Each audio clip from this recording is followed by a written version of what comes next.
그거 하신 거예요? 뭐요? 이게 뭐지? 헌혈 네. 안 돼. 네. 와, 건강한 남자네. 이게 오다가 이게 스티커 뜯어져. 내일 동아리 모임. 아직 안 읽었어. 큰일 났어. 아, 내일 하비스트구나. 화이팅. 내일 전도사님도 설교 파이팅이십니다. 아이, 고민이 많아요. 뭔 고민이요? 네, 이게 설교의 난이도는 신방을 해봐야 사실 어느 정도 감을 잡는데 청년들을 만날 수가 없다 보니까 어느 정도 이해하고 어느 정도 받아들이고 하는지에 대한 지표가 없어요. 그래서 이렇게 제가 말씀을 전했을 때 어떤지에 대한 피드백 이런 부분들이 그런 것들을 많이 하지 못하다 보니까 좀 아쉽죠. 뭔가 허공에 뜨는 느낌이라고 해야 될까요? 원론적인 부분들은 말씀을 드리지만 구체적이고 실제적인 적용 부분이 좀 많이 약한 것 같아서 이게 신방을 하고 어떻게 사는지 듣고 하다 보면 아무래도 훨씬 더 구체적이고 실제적인 적용 포인트가 잡히는데 그게 핑계죠. 지금 그런 게 안 되다 보니까 아쉬움이 있지만 그래도 여전히 우리 이삭 청년들은 잘 하시니까 그걸 믿고 제가 기도하고 시작하겠습니다. 사랑의 하나님 아버지 고맙고 감사합니다.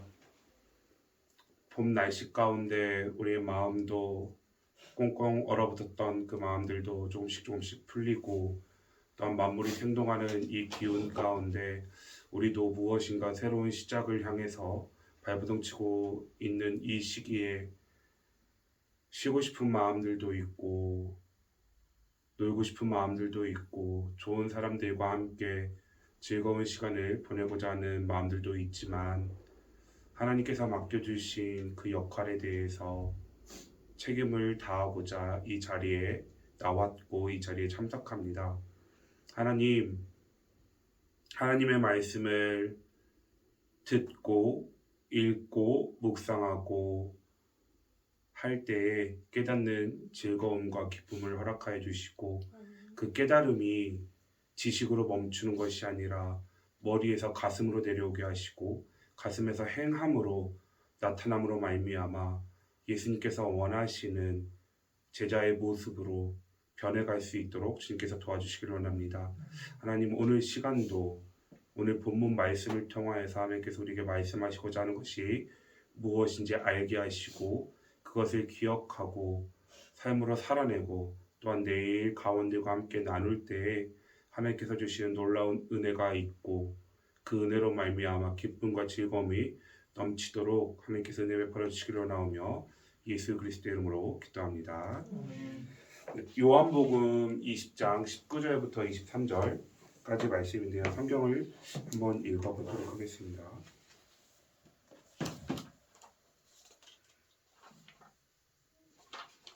요한복음 20장 19절부터 23절까지인데요. 네, 5절인데 같이 한번 읽어볼까요? 제가 나눠드린 종이 보셔도 되고 같이 한번 읽어보겠습니다. 시작. 이날 곧 안식 후 첫날 저녁 때에 제자들이 유대인들을 두려워하여 모인 곳의 문들을 닫았더니 예수께서 오사 가운데 서서 이르시되 너희에게 평강이 있을지어다. 이 말씀을 하시고 손과 옆구리를 보이시니 제자들이 주를 보고 기뻐하더라. 예수께서 또 이르시되 너희에게 평강이 있을지어다. 아버지께서 나를 보내신 것 같이 나도 너희를 보내노라. 이 말씀을 하시고 그들을 향하사 숨을 내쉬며 이르시되 성령을 받으라. 너희가 누구의 죄든지 사하면 사하여질 것이요 누구의 죄든지 그대로 두면 그대로 있으리라 하시니라. 아멘. 부활 그 이유라는 제목으로 내일 말씀을 전할 건데요. 부활절 말씀을 어떤 부분을 말씀을 전해야 될까 생각을 하다가 기존에 한번 생각을 해봤어요. 부활절마다 어떤 말씀들을 들었지? 라고 생각했을 때 지금까지는 부활절 그 사건 자체에 많이 집중을 했던 것 같아요. 그리고 많은 교회에서 부활절이기 때문에 부활에 관련된 예수님의 죽음과 부활 그 사건에 포커스를 맞추고 말씀을 전해왔던 것 같아요. 그래서 그것도 너무 좋은데 우리가 이삭교회 청년들을 봤을 때 비율 자체가 초신자의 비율이 거의 없고 어렸을 때부터 말씀을 들었던 청년들이 많기 때문에 이 청년들에게 그러면 부활이 우리에게 주는 실질적인 의미가 무엇인가라는 안녕하십니까? 네, 의미가 무엇일까 생각을 하면서 부활절 이후 예수님께서 우리가 어떻게 하기를 원하셨는지에 대해서 좀 더 집중해 보면 좋겠다라는 생각이 들었어요. 그래서 오늘 본 말씀을 정하게 됐는데요. 이 말씀을 보시면 요한복음 20장 19절부터 23절 그리고 20장 전체 쭉 흐름을 보시면 20장 자체는 예수님의 부활 전체를 다루고 있어요. 그래서 예수님께서 누구에게 나타나셨는지 부활하신 후에 첫째로는 긴장되나 보네요. 마리아에게 나타나셨고 두 번째로는 안식 후 첫날 그때 제자들에게 나타나셨어요. 제자들. 이 제자들은 결국 오늘날 우리라고도 볼 수 있는데요. 제자들에게 나타났는데 오늘 읽었던 20장 19절부터 23절까지 말씀을 읽고 어떤 상황인지 한번 파악을 해보실래요? 그냥 편안하게 성경을 읽고 지금 상황의 분위기를 한번 보실래요? 어떤 분위기죠?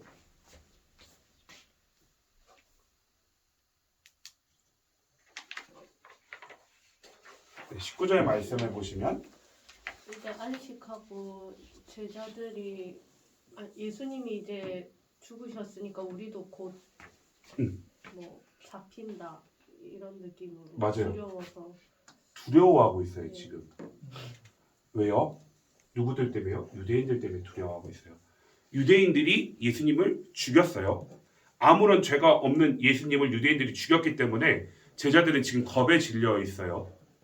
그리고 자기들끼리 집 안에 모여가지고 10명일 거예요. 지금 10명의 제자들이 집 안에 이렇게 모여서 유대인들이 찾아올까봐 문을 걸어 잠갔어요. 문 빗장을 걸어 잠그고 안에서 자물쇠를 채우고 가운데 두려워서 자기들끼리 모여서 야 우리 죽으면 어떡하지 두려워 떨고 있어요. 근데 이때가 언제일까요?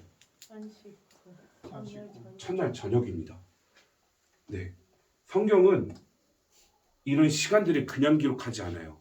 안식 후 첫날 저녁이면 우리 지금 태양력으로 따졌을 때는 언제일까요? 안식이 월화수목금토일 중에 안식일이 언제예요? 토요일이죠. 안식 후 첫날이에요. 주일이에요.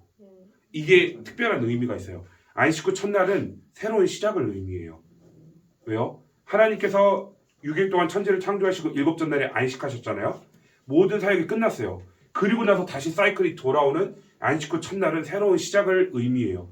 요한은 이 본문을 통해서 무엇을 강조하고 싶어 했냐면 새로운 시작을 강조하고 싶었어요. 예수님께서 죽으시고 살아나신 그 새로운 시작, 그 새로운 시작에 예수님께서 제자들에게 원하셨던 것이 무엇인지 어떻게 보면 부활하신 가장 큰 목적인 그 사명에 대해서 19절부터 23절까지 이야기하고 싶어 해요. 그런데 그 첫 시작의 상황은 제자들이 유대인들을 두려워하여 모인 곳에 집의 문들을 다 닫았어요. 그런 거죠. 블라인드만 쳤겠어요. 종이로 아예 빛이 안 나가게 다 치고 깜깜하게 어두운 상태에서 자기들끼리 모여서 두려움에 떨고 있었어요.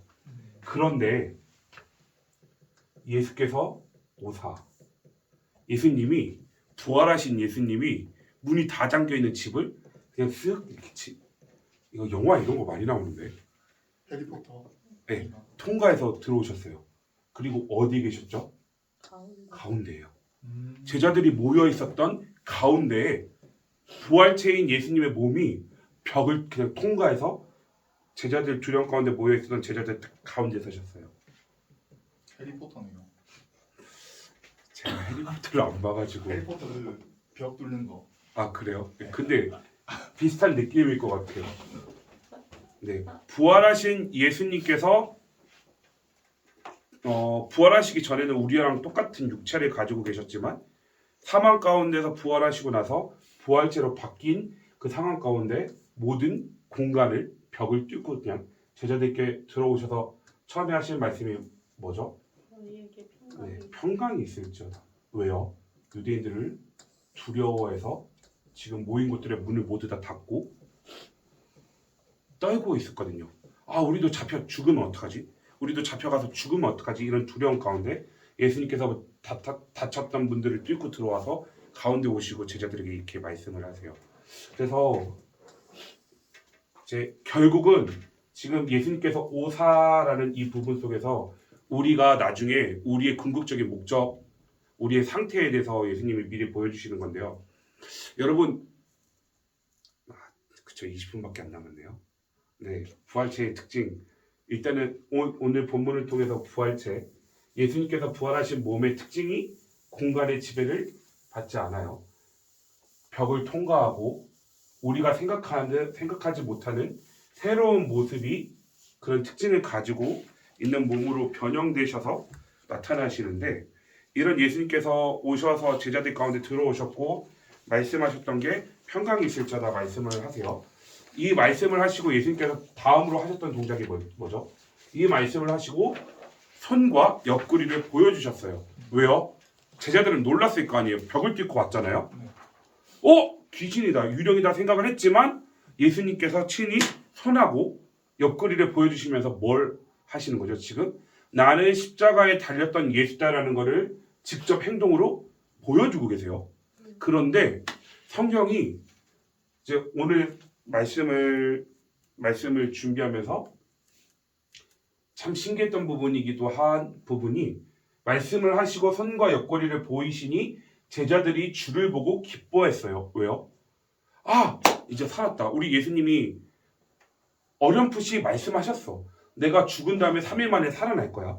그 이야기를 기억하고 제자들이 예수님께서 두려워서 모여있을 때 직접 오셨고 손 못 박혔던, 아마 이 단어가 정확히 손바닥이라기보다는 여기에요.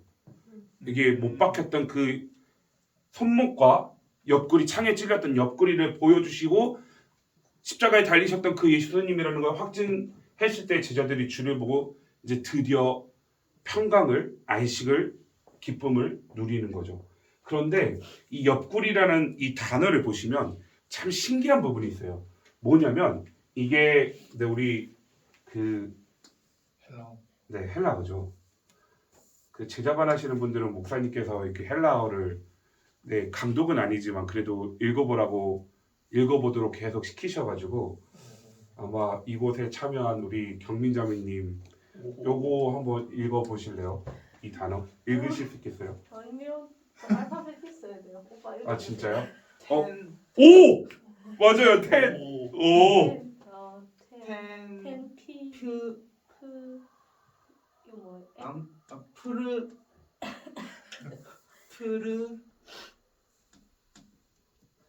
이윤. 프레 이유는 유. 유예요. 이유까지 있구나. 네. 퓨 푸류. 로는 음가 뭐였죠? 로 리을 리을. 네. 풀류 리을의 아 아, 니은. 란. 퓨류란 풀류란. 이게 뭐냐면 옆구리라는 단어인데요. 이 단어가 감사합니다. 네, 이 단어가 어디에서 쓰이냐면 창세기 2장 21절에서 쓰여요. 어떤 상황에서 쓰이냐면 여호와 하나님이 아담을 깊이 잠들게 하시니 잠들매 그가 그 갈빗대 한 해를 취하고 살로 대신 채우시고, 이 단어가 뭐냐면 갈빗대예요. 옆구리라는 이 단어가 갈빗대라는 단어예요. 요한이 성령의 감동하에 성경을 기록하면서 이 워딩을 그냥 쓴 게 아니에요. 1차적으로는 예수님이 십자가에 달리셨던 분이라는 것을 제자들에게 증명하고자 하는 부분도 있지만 2차적으로는 여기까지 염두에 둔 거예요. 이게 왜 중요하냐면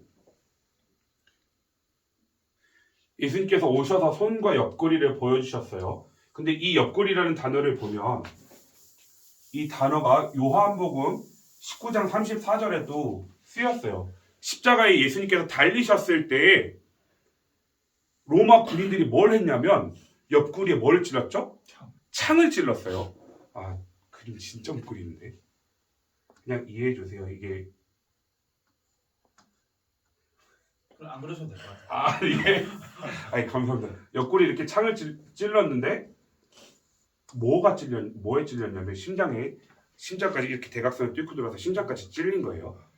고고학자들이 이 물과 피가 쏟아져 나오는 상황을 시뮬레이션을 했는데 그냥 몸의 장기에만 찔렸을 때는 피까지 쏟아지는데 물까지는 나오지 않는데요. 혈장 성분이 완전히 빠지려면 심장을 관통해서 심장까지 창이 뚫고 들어갔을 때 피도 나오고 피의 구성 성분이 물까지 완전히 다 빠져버린다고 하더라고요.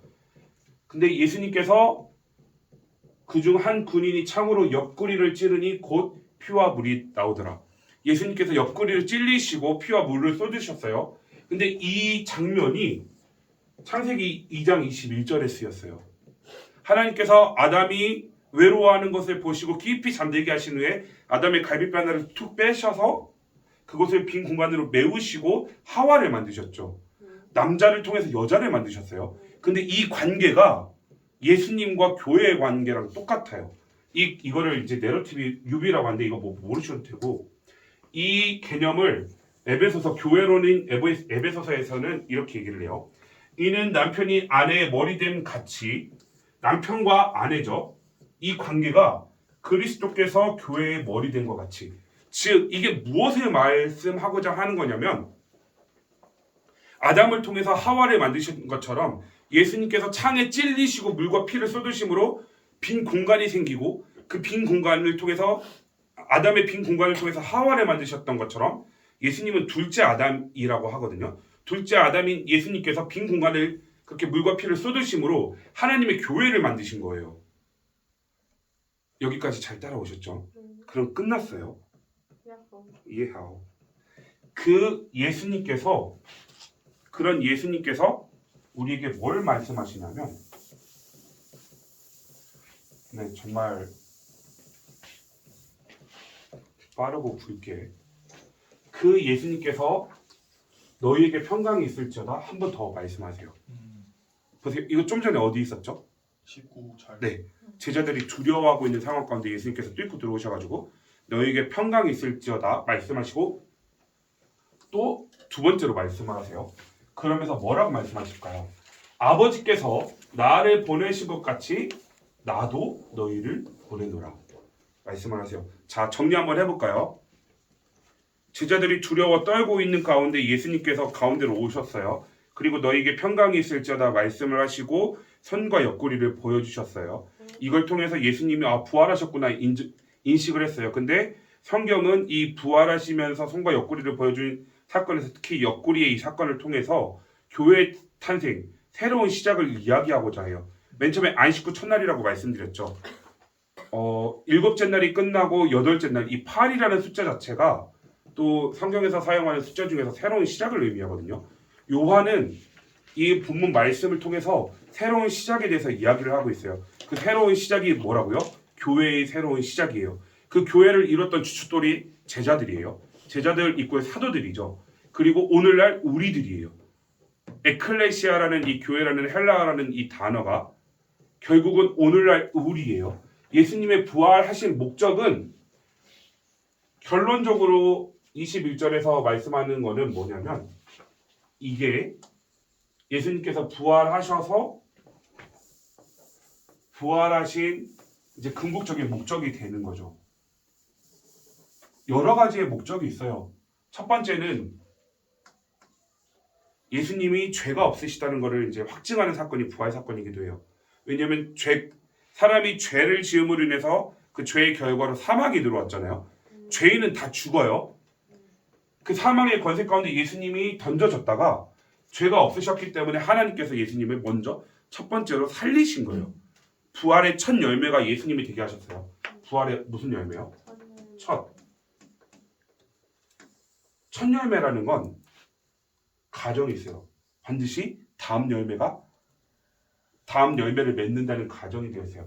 하나님께서 예수님을 먼저 살리시고 예수 그리스도와 연합한 자들을 또 죽음 가운데서 살리신다라는 그게 부활의 가장 큰 목적이지만 그와 준하게 비슷하게 또한 예수님께서 부활하셔서 교회인 제자들에게 주셨던 사명이 뭐예요? 아버지께서 나를 보내신 것 같이 나도 너희를 보내노라라고 말씀을 하세요. 즉 부활의 목적 중에 하나는 뭐냐면 우리가 이제는 예수님께서 행하셨던 그 사역들을 우리가 동일하게 행해야 될 그것을 말씀하고 계시죠. 그런데 이 말씀을 하시고 예수님께서 뭘 하시냐면 제자들 향해서 숨을 내쉬며 이르시되 뭐를 받으라고요? 성령을 받으라. 왜요? 사명이라고 적어볼게요. 예수님께서 주신 사명은 인간의 우리의 힘과 노력, 열심으로 감당할 수 있는 것이 아니기 때문에 예수님께서 뭐를 말씀하시냐면 성령을 받으라라고 말씀을 하세요. 네, 여기까지 잘 따라오셨죠? 네. 자, 그러면 여기서 풀어야 될 게 하나 있어요. 무엇을 풀어야 되냐면 혹시 요한복음이 언제쯤 기록된지 아세요? 몇 년도쯤에 기록된지 혹시 아시나요? 경민점이님 몰라요. 도와줘요. 몰라요. 네, 와, 요한복음은 사도 요한이 적었지 않습니까? 맞습니다. 한 한 모르겠는데요. 100년 오 맞아요. BC 한 100년쯤 아, 찍었습니다. 94년도 이때쯤 정확하진 않아요. 이때쯤 기록되어졌을 거라고 추정을 해요. 근데 이 예수님께서 제자들에게 그들을 향하여 숨을 내쉬며 이르시되 성령을 받으라 말씀하셨던 건 언제죠? 예수님께서 부활하시고 난 직후예요. 네. 그러면 대략 추정을 해보자면 언제쯤일까요? AD? 예수님이 몇 세? 33. 이쯤 될 거예요. 시간이 많이 흘렀죠. 그러면 여기서 한 가지 질문. 제가 지금 사도행전 1장 8절 말씀을 가져왔는데 이 사도행전은 몇 년도에 기록되는지 혹시 아세요? 저 사이일 것 같은데 맞아요. 한 60? 오, 오늘 무슨 날이에요? 바울이 적었지 않습니까? 사도행전 아닌가? 누가? 그거는 저자 미상인가? 누가요? 그 사도 바울이 저자 미상은 이제 히브리서인가? 네 맞아요. 아, 똑똑하다. 네. 누가복음과 사도행전은 누가 의사였던 역사가였던 누가에 의해서 기록이 되었는데요. 이제 역사적인 고증을 통해서 보면 AD 64년 정도 네로 왕제 핍박이 있을 이 당시에서 70년 이 사이로 봐요. 사도행전이. 즉 이게 왜 이거를 말씀드리냐면 시간의 차이가 있어요. 이 사도 요한이 요한복음에 기록되었을 때 당시 시점은 AD 2어간이었고 예수님께서 이 워딩을 말씀하신 건 33년이었고 그리고 실제로 이때 말씀하시고 예수님께서 승천하시죠. 승천하시고 나서 며칠 만에 성령 그 사도행전 2장에 오순절에 성령의 임재가 난지 혹시 며칠 만에 성령 하나님께서 공식적으로 임하셨는지 혹시 아시나요? 예수님께서 이 땅에 며칠 있으셨죠? 몰라요. 40일. 40일. 부활하시고 나서 40일을 계셨어요. 그리고 오순절에 성령 강림 사건이라고 하잖아요. 오순이에요. 오순. 오순이 열순이에요. 5 곱하기 10. 50일째. 제자들이 예수님의 말씀을 기억하고 마가의 다락방에서 모여서 기도하고 떡을 떼기를 한 지 10일이 지나서 성령의 강림이 임했어요. 즉, 이 말씀을 하시고 그들을 향하여 이르시되 성령을 받으라 이 말씀하셨던 거는 사실은 먼저 한 10일 정도 10일에서 40일이라고 해야 될까요? 이 사이에 있을 성령 강림 사건에 대해서 이야기를 하는 거예요. 예수님께서 부활하시고 나서 제자들 가운데 찾아오셔서 평강이 있을 자다 말씀을 하시고 그리고 교회의 탄생 가운데 그 교회인 제자들에게 뭐를 말씀하시면 사명에 대해서 말씀을 하세요. 아버지께서 나를 보내신 것 같이 나도 너희를 보낸다 말씀을 하세요. 근데 이 사명을 감당하기 위해서 제자들에게 무엇을 주시냐면 성령을 주세요. 성령을 받을 것을 말씀을 하세요. 이 단어 또한 좀 전에 이제 갈비뼈라는 단어처럼 단어에 대한 연구를 해보면 숨을 내쉬며 이 단어가 생기와 연관이 되어 있어요. 하나님께서 아담의 코에 생기를 불어넣으셨을 때 아담이 어떤 사람이 됐죠? 살아있는 영, 생명이 됐어요. 물질로만 되어 있었던 아담이 영혼이 들어가면서 새로운 사람이 됐어요. 그리고 이 장면이 에스겔 37장 9절에 똑같이 쓰여요. 에스겔 37장 마른 뼈 환상이에요. 하나님께서 에스겔에게 말씀하세요. 너는 마른 뼈들에게 대언해라. 내가 이야기하는 것들을 그대로 전해라 했을 때 하나님의 말씀을 받은 에스겔이 마른 뼈들에게 대언했을 때 이렇게 대언을 하죠. 또 내게 이르시되 인자야 너는 생기를 향하여 대언하라. 생기에게 대언하여 이르기를 주 여호와께서 이같이 말씀하시기를 뭐가요? 생기야 사방에서 와서 이 죽음을 당한 자에게 불어서 살아나게 하라 하셨다 하라 라고 얘기를 해요. 예수님께서 숨을 내쉬며 말씀하셨던 이 장면은 창세기 2장 7절과 에스겔 37장 9절에 있는 생기를 다시 숨을 내쉬면서 새로운 생기를 불어내오시는 거예요. 재창조를 하시는 거예요. 하나님께서 창조하신 그 새롭게 만들어내신 그 교회에게 다시 생기를 불어넣으심으로 인하여서 재창조를 하세요. 그리고 그 사람들에게 그 교회에게 그 제자들에게 우리에게 요구하시는 게 뭐냐면 성령을 받으라라고 말씀을 하세요. 네, 흐름 따라오셨죠?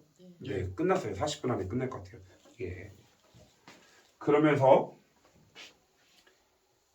이 말씀을 하시고 한 10일에서 40일 정도 지났을 때 50일째 되는 날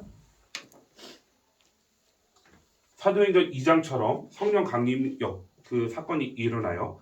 그런데 이 성령이 어떠한 역할을 하는지 사도행전 1장 8절에서 이렇게 얘기를 해요. 오직 성령이 너희에게 임하시면 예수님께서 성령을 받으라 말씀하셨죠. 그 성령이 너희에게 임하시면 너희가 이제 머지않아 기도할 때 성령을 받을 거야. 교회인 너희가 성령을 받을 거야. 근데 너희가 뭐를 받고요? 권능을 받을 거야. 그 성령이 임하시면 너희가 권능을 받을 건데 그 권능을 받고 결국은 뭐가 될 거라고요? 증인입니다. 부활의 궁극적인 목적은 그리고 예수님께서 부활하신 그 궁극적인 의미는 부활하심으로 인해서 하나님의 교회가 새롭게 새로운 시작이 됐고 그 교회 가운데 생기를 불어넣으심으로 새로운 교회로 만드셨고 성령을 보내주셔서 결국은 우리로 하여금 예수 그리스도의 증인된 삶. 증인, 이 증인이라는 단어가 목사님께서 몇 번 언급해 주셨는데 증인이라는 단어가 어떤 단어와 동의어인지 혹시 아세요? 순교자예요, 여러분. 네, 증인 이꼴 순교자입니다.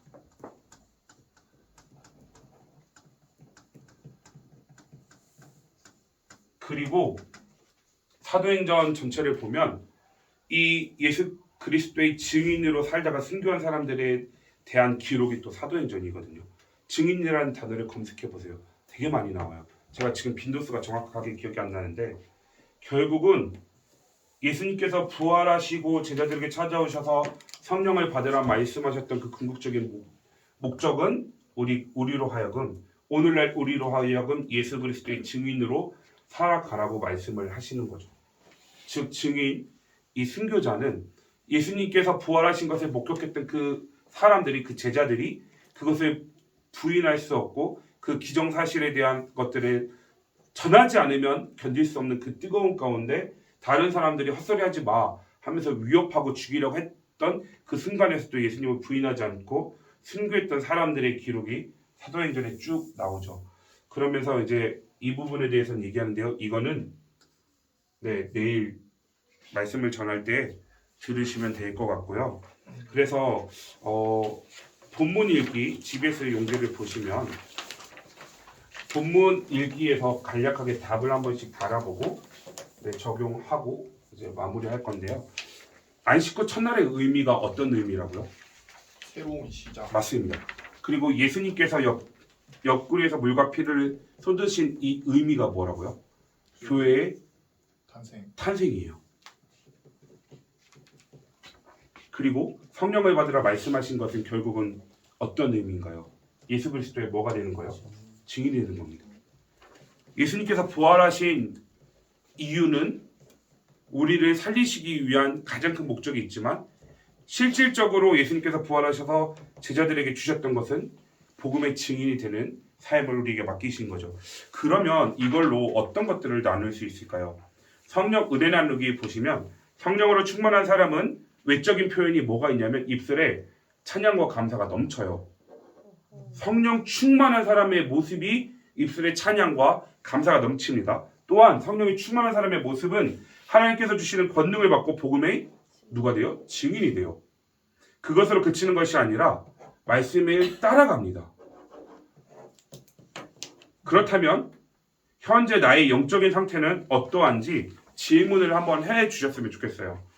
뭐 가원들이 꺼려하면 굳이 안 하셔도 되지만 그러니까 스스로에게 질문을 한번 해봤으면 좋겠다라고 말씀을 해주시면 좋을 것 같아요. 그러면 GBS를 하면서 나 자신의 상태가 어떠한지 자각할 수 있지 않을까 싶습니다. 내 입술에 요즘에 찬양이 사라졌다. 감사가 사라졌다. 맞습니다. 그리고 나의 삶 속에 복음의 증인으로 살아가고 있지 않고 구별된 모습으로 하나님의 말씀대로 살아감으로 어쩔 수 없이 내가 생활하는 많은 사람들과의 관계 안에서 하나님의 말씀을 따라 살아가면서 다른 모습들이 나의 삶 가운데 지금 나타나고 있지 않다. 아니면 처음부터 없었다. 그러면 우리가 어떻게 해야 할 것인가까지 질문을 한번 던져주셨으면 좋겠어요. 구체적으로 성령 충만한 상태를 유지하기 위해서는 어떻게 해야 될까요? 이게 마지막 질문하고 이제 기도하고 끝낼 겁니다. 어떻게 해야 될까요? 저희가 답을 하는 겁니까? 아니요, 내일 말씀드릴 건 이긴 한데 네. 한번 곰곰이 생각해 보셨으면 좋겠어요. 네.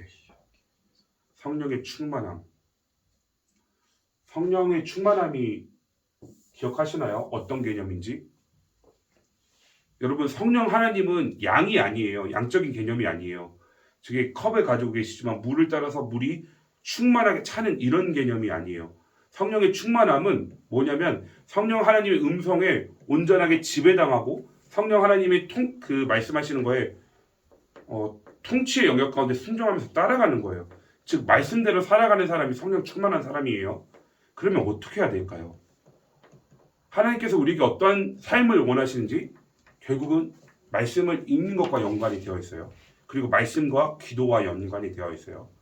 생각해 보시고 내일 또 말씀 전할 때 이 부분에 있어서 한 번 더 고민해 보시고 가원들과 나누시면 좋을 것 같습니다. 네, 42분이네요. 네, 제가 잠시 기도하고 마무리하도록 하겠습니다. 사랑의 하나님 아버지 고맙고 감사합니다. 예수님께서 부활하심으로 말미암아 부활의 첫 열매가 되셨고 우리는 예수 그리스도와 연합한 자가 되어 부활의 다음 열매가 될 것입니다. 그리고 또한 우리가 썩지 않는 부활체가 되어 영원히 하나님과 함께 왕노릇하며 주님의 나라에 거하게 될 것입니다. 하나님 아버지, 그러나 예수님께서 부활하신 후에 두려워하고 있는 제자들에게 찾아오셔서 평강이 있을 자다 말씀을 하시고 그 교회의 새로운 탄생을 알리며 그 제자들에게 성령을 받으라 말씀하셨고 제자들이 성령을 받고 예수 그리스도의 증인으로서 살아갔던 삶을 오늘 말씀을 통해서 살펴보게 되었습니다. 하나님, 간절히 기도하고 바라옵기는 우리의 삶도 이와 같은 삶이 되기를 원합니다. 예수 그리스도의 성령으로 충만한 삶이 되어서 입술에 기쁨과 찬양이 넘치게 하시고 또한 하나님 복음을 증언하는 일을 그리고 우리의 삶의 영역 가운데 예수 그리스도의 자녀로서 제자로서 복음대로 하나님의 말씀대로 살아내므로 우리의 삶이 복음을 증거하는 삶이 되게 하시고 또한 말씀을 따라 살아감으로 인하여서 빛을 알지 못하는 많은 죽음 가운데 있는 사람들이 예수 그리스도의 빛을 보고 말씀대로 살아가는 우리를 보고 예수 그리스도를 만나는 놀라운 은혜의 현장들이 우리의 삶의 영역이 되게 하여 주시옵소서. 하나님, 이러한 예수님께서 우리에게 주신 사명을 감당하는 것 가운데 넘치는 기쁨과 은혜가 있을 줄 믿습니다. 하나님 아버지, 이 일들을 감당하기 위하여서 우리 부과장님들 또한 GBS로 이 자리에 모였습니다. 하나님, 기쁨과 감사와 은혜가 넘치게 하시고 날마다 말씀과 기도 가운데 하나님 성령의 충만함을 허락하여 주심으로 말미암아 힘들지 않도록, 곤비치 않도록, 피곤치 않도록 주님께서 지켜주시고 보호하여 주셔서 날마다 성령과 동행하며 우리의 삶을 통해서 많은 사람들이 예수 그리스도의 향기를 맡을 수 있는 놀라운 은혜의 복의 통로로 우리를 사용하여 주시고 이후 있을 교제 가운데도 하나님께서 즐거움과 기쁨을 허락하여 주시기로 나오며 예수 그리스도의 이름으로 기도합니다. 아멘. 감사합니다. 가시죠. 아,